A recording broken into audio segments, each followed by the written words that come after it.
Quero ler no Salmo 19. Salmo de número 19. Vamos fazer a leitura. É um salmo de Davi, um salmo muito bonito, uma poesia bonita demais. Tem toda a característica da poesia hebraica, com seus paralelismos, né? E as suas metáforas, seus simbolismos. A poesia hebraica contida nas páginas da Bíblia, principalmente, ela tem toda uma beleza, uma plasticidade e, claro, se reveste de uma beleza maior, porque é a palavra de Deus e ela transmite a palavra de Deus nesta forma de poesia. Assim são os salmos, assim é o livro de Provérbios, de Cantares, que são chamados livros poéticos, porque estão escritos em forma de poesia, a poesia hebraica. Vamos ler a Bíblia que eu estou usando, é a Bíblia NVT, que é a nova versão transformadora. Então tem uma versão um pouco mais moderna em relação às outras versões, mas vamos ler. Os céus proclamam a glória de Deus, o firmamento demonstra a habilidade das suas mãos. Dia após dia, eles continuam a falar. Noite após noite, eles o tornam conhecido. Não há som nem palavras. Nunca se ouve o que eles dizem. Sua mensagem, porém, chegou a toda a terra. E suas palavras aos confins do mundo. Deus preparou no céu uma morada para o sol. Dela, o sol irrompe como o noivo depois do casamento. Alegra-se como o valente guerreiro em seu caminho. O sol nasce numa extremidade do céu e realiza seu trajeto até a outra extremidade. Nada pode se esconder do seu calor.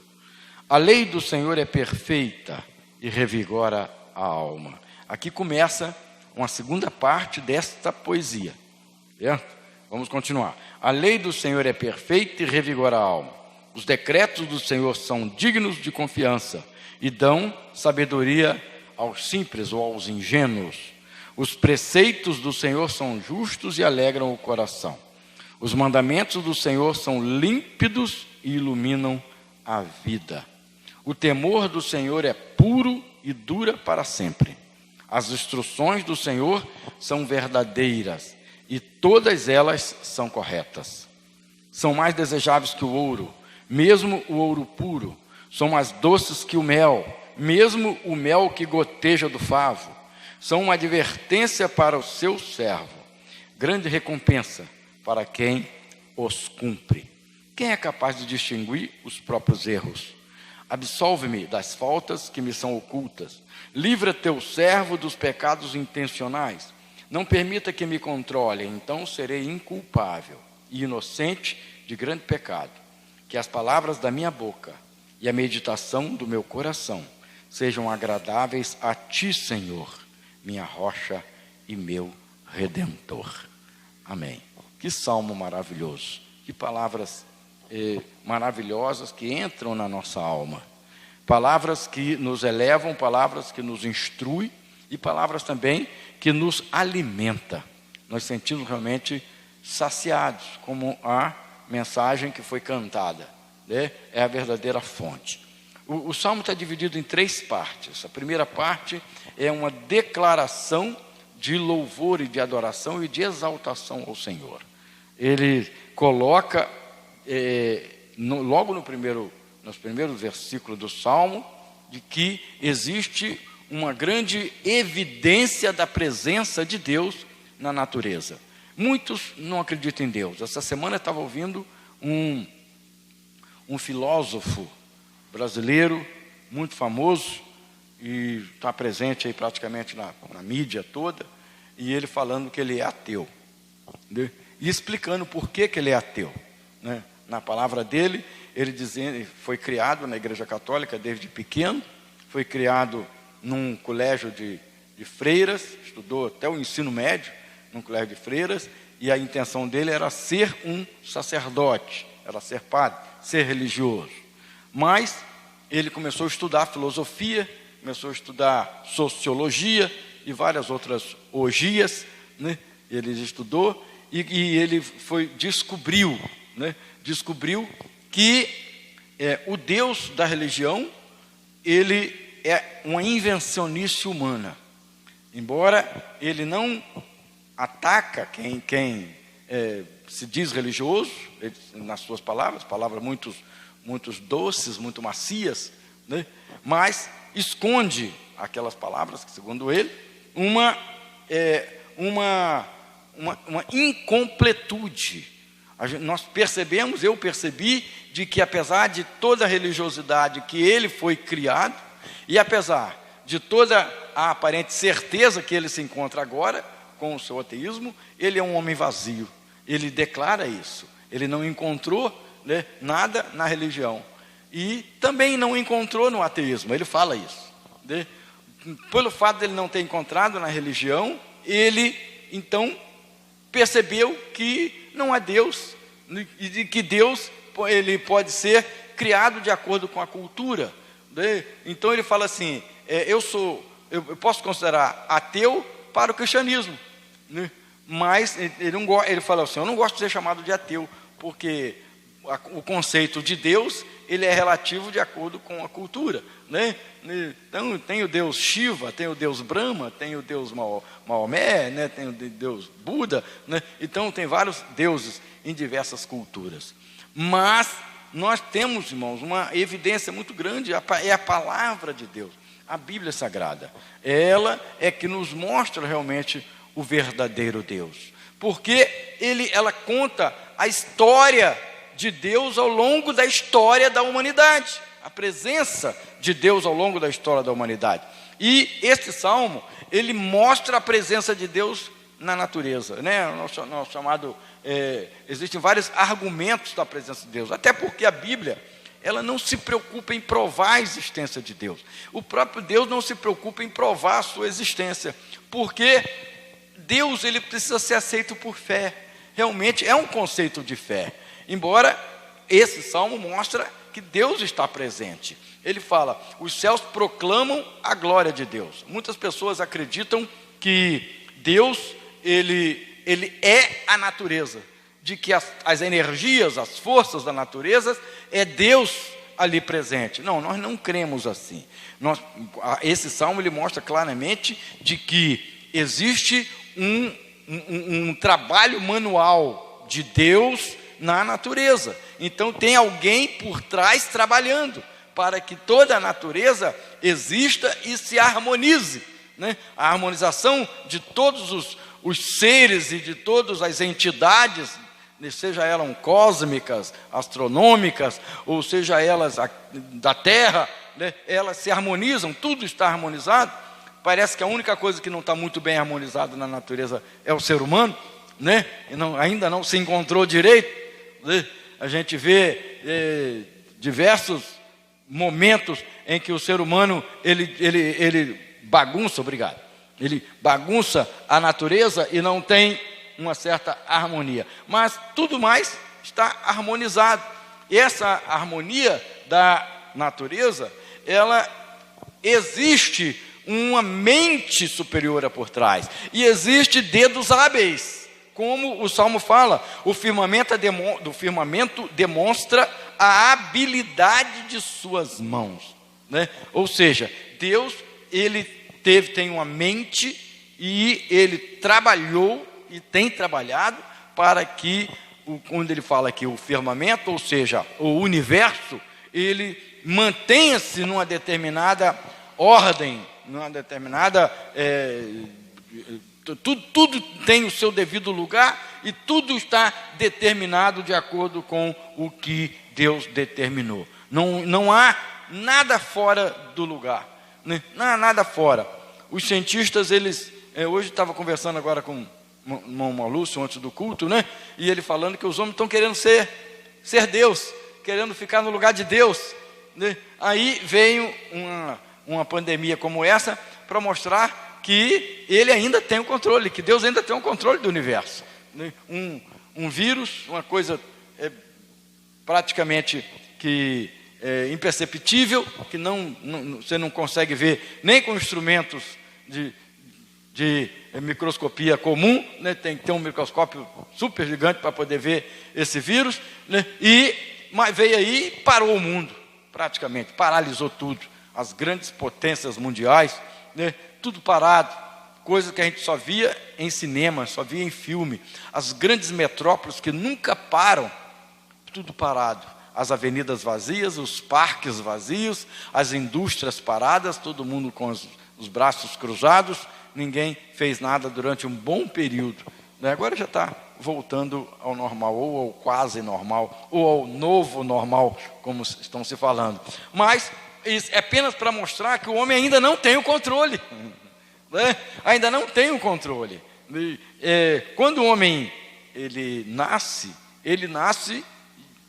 em uma família que ele não teve controle sobre ela. Quando ele casa, ele aparentemente acha que está tendo controle do seu destino, porque foi ele que escolheu a esposa, né? Hoje normalmente é assim, né? Antigamente não, né? Hoje normalmente é assim, escolheu a esposa, ou os dois se escolheram, um ou outro, né? E eles se casam porque eles querem ter um certo controle do destino, né?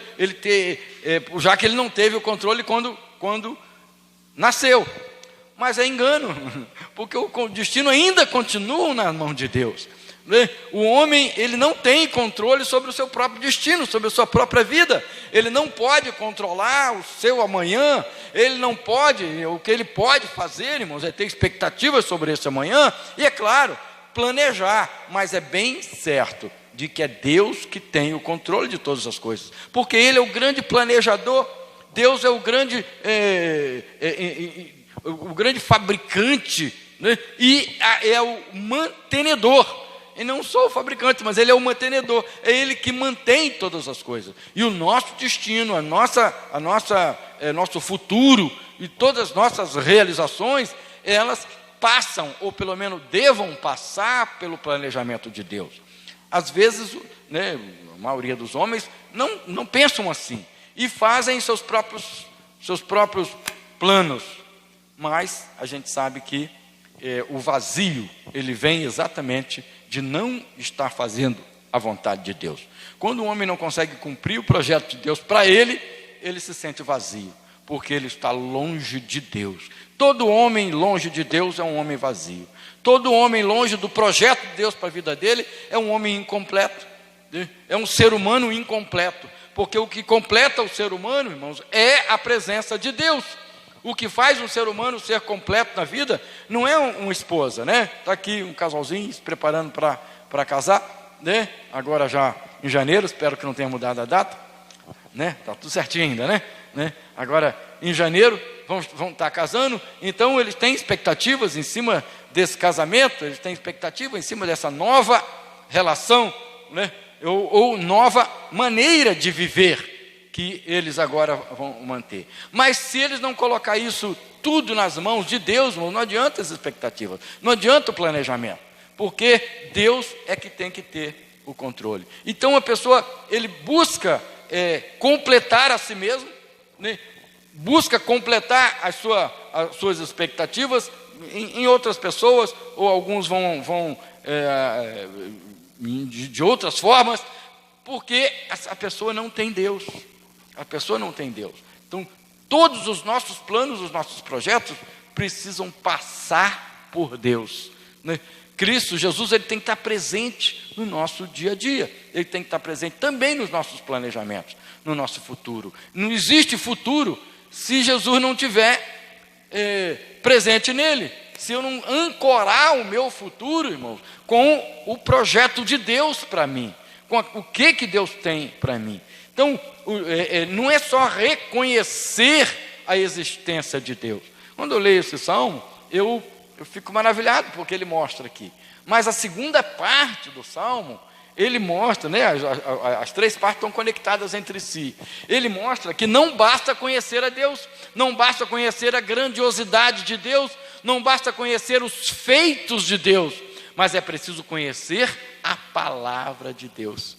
Exatamente isso que o Salmo, que as três partes, elas se conectam e elas nos mostram isso. Então, primeiro ele fala quem é Deus, ele mostra que Deus se manifesta através da natureza, e ele inclusive faz algumas declarações, né? Um dia faz declaração a outro dia, né? Mostrando aí a presença de Deus no nosso dia a dia, fala sobre o sol. Aí, do versículo 6 em diante, 7 em diante, ele começa a fazer as declarações da palavra de Deus, mostrando que o conhecimento perfeito e completo da palavra de Deus só nos encontramos dentro da palavra, porque a natureza, ela embora seja uma mensagem de Deus, mas é uma mensagem, ele fala aqui, sem palavras, né? É uma mensagem muda.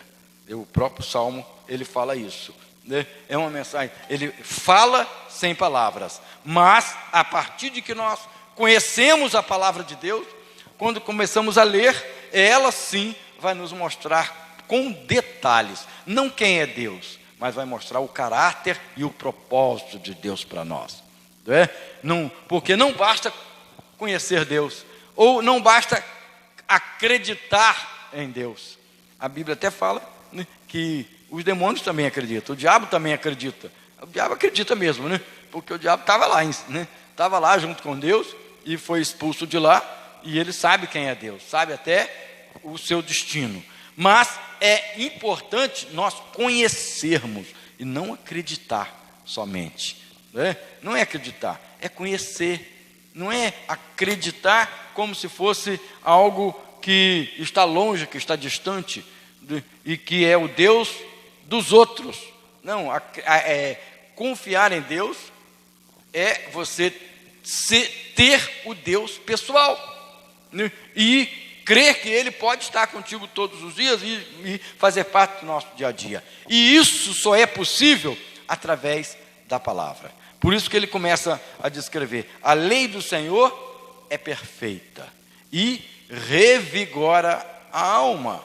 Ou seja, o indivíduo que está abatido, o indivíduo que está perdido, o indivíduo que não tem esperança na vida, está com a sua alma desolada, ele vai encontrar descanso na palavra de Deus, chamado de a lei, né? São seis expressões da palavra de Deus que ele coloca aqui. Primeiro, ele chama a Bíblia de a lei do Senhor.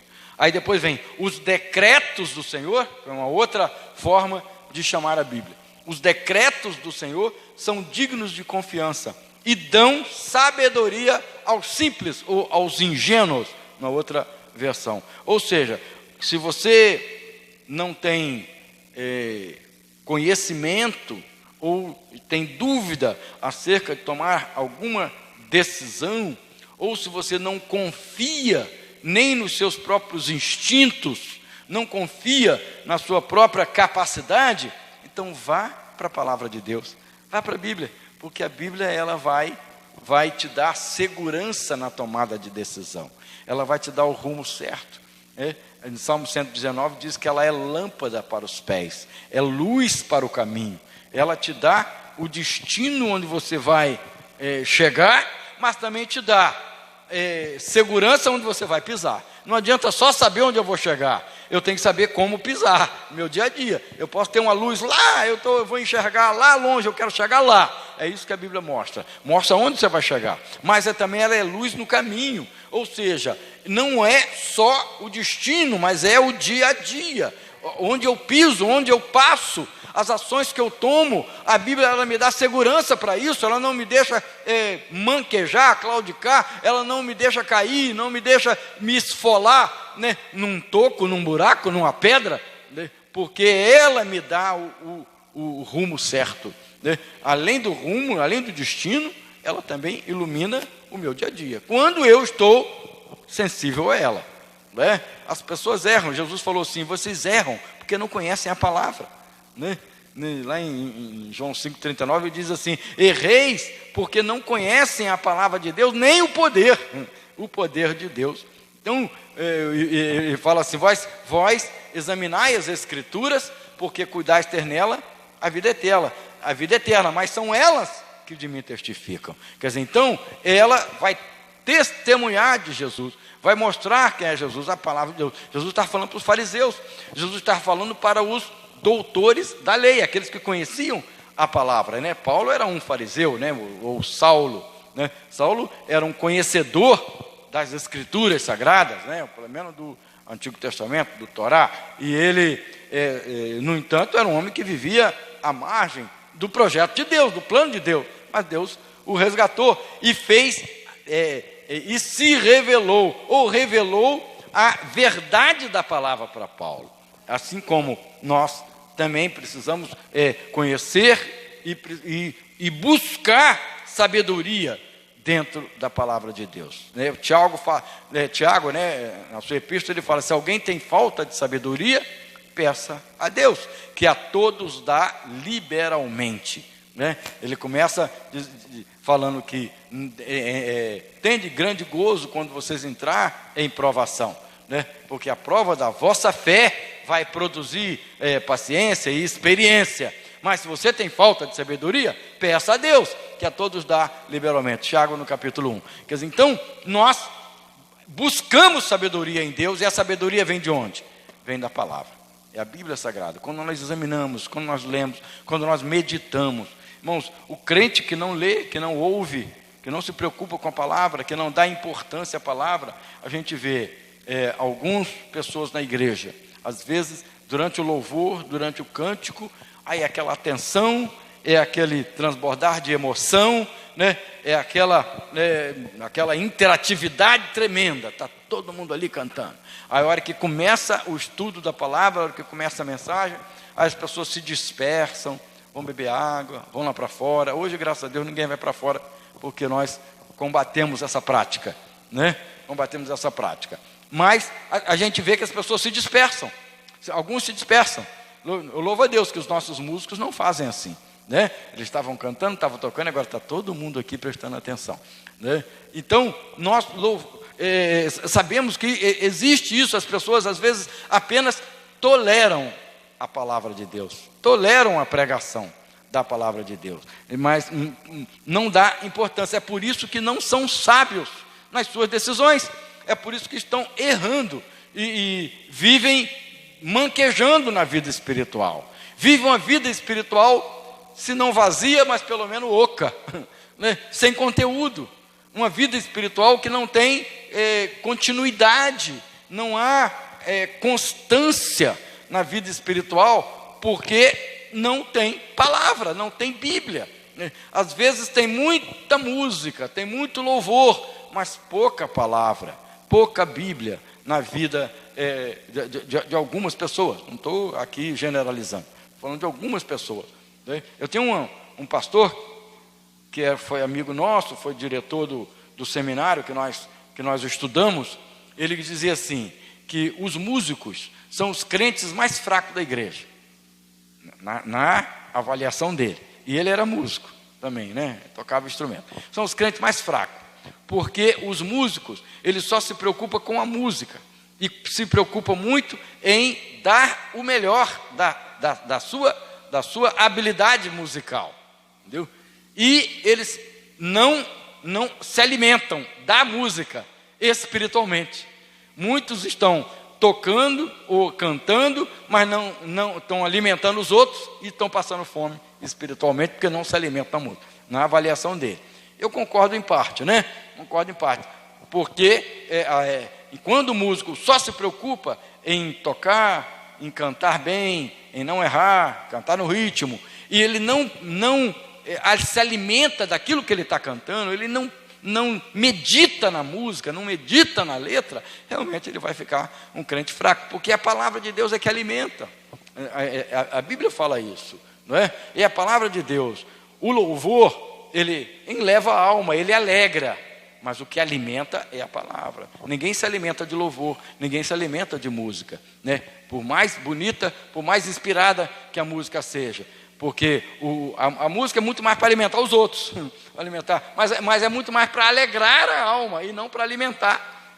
O que alimenta a alma, o que alimenta o espírito é a palavra de Deus, é a exposição à palavra. Quando nós lemos, quando nós estudamos, ouvimos, né? A Bíblia fala, inclusive, que a fé vem pelo ouvir, e ouvir a palavra de Deus, não é? Então, quanto mais nós ouvimos a palavra, nós estamos expostos a ela, mais nós vamos ter fé, mais nós vamos ter confiança. É por isso que ele diz aqui, ó, os decretos do Senhor são dignos de confiança e dão sabedoria.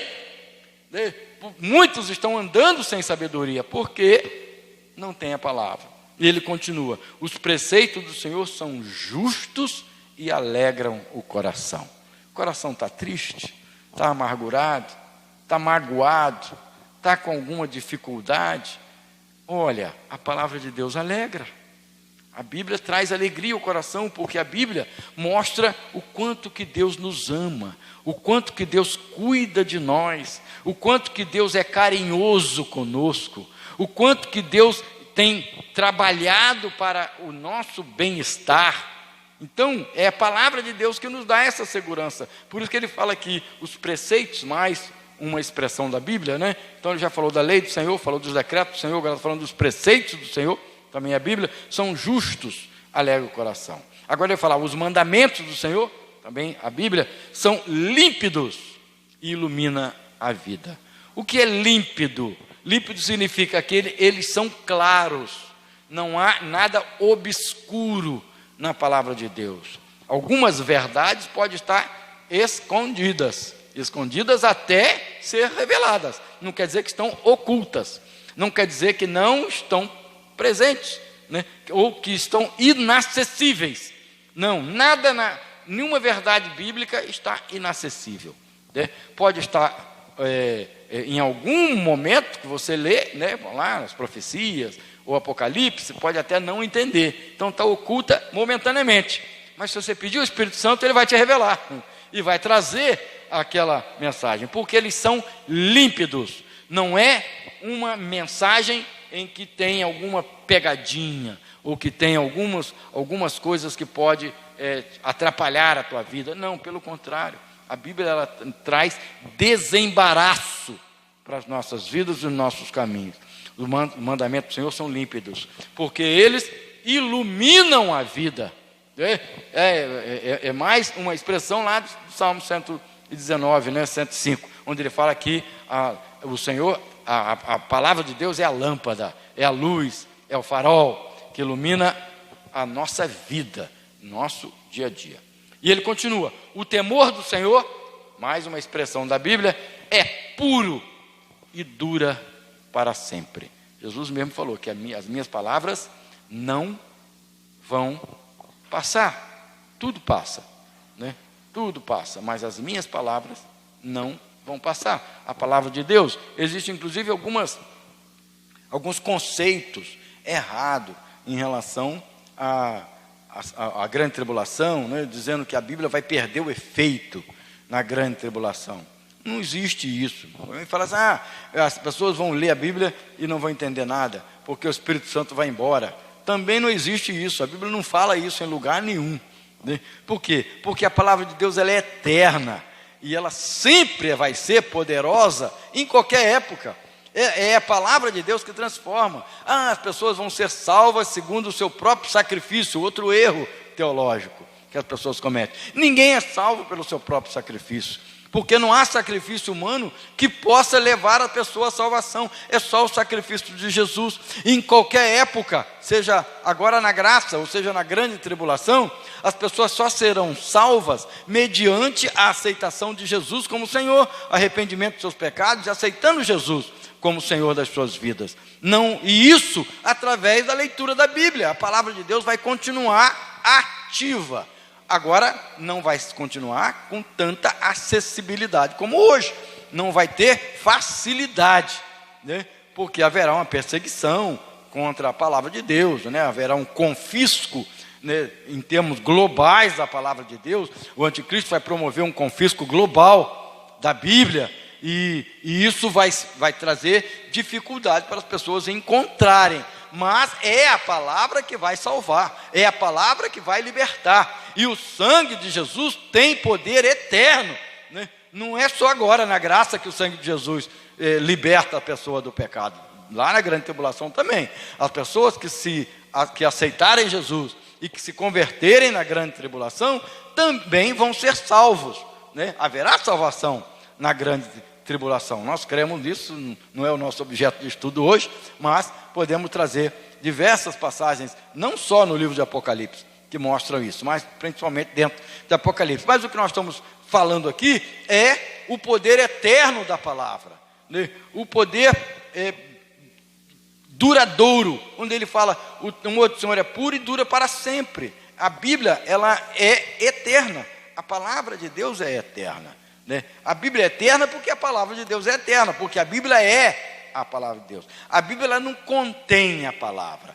Aqui não tem a palavra de Deus. Isso aqui é a palavra de Deus. A Bíblia, ela não tem, né? Não tem partes da Bíblia que são inspiradas e outras partes que não são inspiradas. Não, toda a Bíblia é inspirada por Deus, né? Paulo fala a Timóteo, né? Em 2 Timóteo ele diz que toda a palavra de Deus é inspirada. Então, ela que nos conduz. Aí ele continua aqui, ó, as instruções do Senhor são verdadeiras.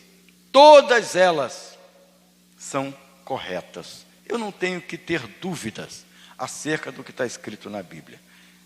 Existem diversos canais no YouTube que criticam, que trazem críticas acerca de passagens bíblicas, colocando dúvida na veracidade, né? Mas são pessoas desinformadas, são pessoas que não conseguiram, não estudam, não conhecem das línguas originais e faz uma verdadeira miscelânea, salada de alguns textos bíblicos, né? Com algumas dificuldades. Não há nenhum texto inverossímil, ou seja, que não fale a verdade, né? Toda a Bíblia, ela é digna de confiança e nós cremos nisso. Mas quando fala lá que Jonas foi engolido por um grande peixe, é impossível uma pessoa ficar 3 dias dentro da barriga de um peixe e sobreviver. Ora, é o poder de Deus. Se eu não crer no poder de Deus, então eu não vou ler a Bíblia. A Bíblia, alguns narrativas bíblicas precisam ser aceitas por fé, irmão. Eu tenho que usar a fé. Porque a fé, irmãos, ela nem sempre tem explicação lógica, ou quase nunca tem explicação lógica. Entendeu? Ora, embora já há outros precedentes de pessoas que ficaram dentro do ventre de peixe, de baleia, e sobreviveram. Há, inclusive, história disso. Entendeu? Aí, mas o mar se abriu, é impossível o mar se abrir. É impossível, mas é ação de Deus, né? É ação de Deus o mar se abrir, né? Essa semana eu vi um vídeo que me mandaram lá aqui do Brasil, lá de Maragogi, inclusive eu conheço a praia, né? No litoral sul, né, de Pernambuco ali, né? E de que quando a maré baixa, o mar divide em 2. E as pessoas andam 5, 6 quilômetros mar adentro, de pés secos. Não sei se vocês viram, né? O mar de um lado e o mar do outro.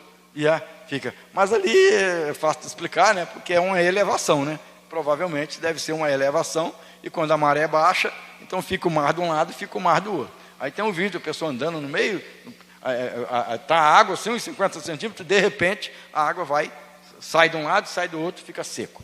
Então, não é esse o fenômeno que aconteceu lá no Mar Vermelho. Não aconteceu nenhum fenômeno natural, porque aquilo não se repetiu, só ocorreu aquela vez. Então, é algo sobrenatural, mas eu não estou aqui para estar explicando milagre, porque milagre não se explica, né? Milagre não se explica, milagre aceita-se por fé. E eu tenho que crer que a palavra de Deus é verdadeira. É isso que ela está dizendo aqui. As instruções do Senhor são verdadeiras e todas são corretas. Se eu cumpri-las, se eu obedecê-las, eu vou me dar bem. Então, quer se dar bem? Obedece a palavra porque ela é correta. Ela não desvia. São mais desejáveis do que o ouro. Então, aqui termina, né, as seis expressões da Bíblia, trazida dentro do Salmo 19, agora ele começa a fazer os paralelos. São mais desejados do que o ouro, mesmo que o ouro puro. São mais doces do que o mel, mesmo que o mel que goteja do favo, mostrando aqui não só a doçura, não só a capacidade de alimentação, de alimento, mas também a facilidade. Goteja do favo, você não vai ter problema com a abelha, não vai ter, né? Já está pingando. Assim é a Bíblia. O mel já está pingando, o mel já está disponível, né? Não é preciso cavar tão fundo para que você possa receber a doçura da palavra de Deus. São uma advertência para o teu servo, grande recompensa para quem os cumpre. Aí ele pergunta, quem é capaz de discernir os próprios erros? Então, ele, na terceira parte, ele começa a colocar o ser humano aplicável aos conceitos que ele acabou de falar, não é? Aos conceitos da palavra de Deus. Quando eu aplico os conceitos da palavra de Deus dentro da minha vida, eu vou estar sempre diante de Deus, mostrando que eu sou um indivíduo falho e que eu preciso de Deus, né? Eu não vou me justificar, é o que ele fala aqui. Eu não posso me justificar, porque a palavra de Deus vai me mostrar, né? Eu não vou ser inculpável nem inocente do pecado que eu cometo. Então ele primeiro mostra Deus presente na natureza, presente no universo. Depois ele mostra a expressão maior de Deus, ou mais clara, que é a palavra de Deus. E depois mostra o ser humano, né? Mostra o ser humano nas suas mais terríveis expressões, que é o pecado. A pior expressão do ser humano é o pecado. É o que não deu certo, né, no ser humano. Mas a palavra de Deus mostra aqui. Que Deus possa estar nos abençoando, possamos meditar. E ele termina o Salmo com essa expressão, né? Que as palavras da minha boca e a meditação do meu coração sejam agradáveis a ti, né?